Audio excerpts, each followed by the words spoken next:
Hey, welcome back to the California Gardener, now gardening on the West Coast. Just want to give you a little show of my cucumber plants that I've started here. I started these from seed, just in some peat moss and compost that I made, and you can see the amazing root development. I didn't transplant them or anything after they seeded, and you can see how the cucumber continues to look for more soil by sending out these little roots from the stem.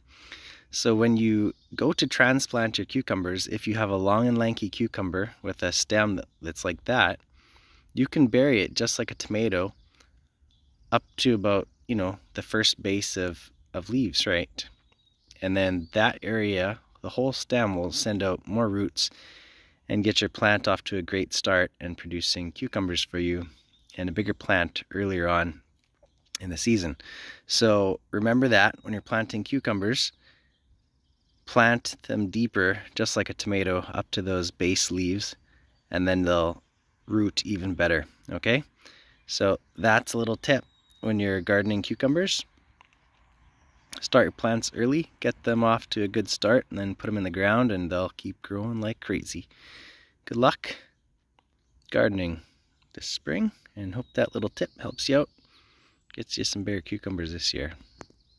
Thanks for watching.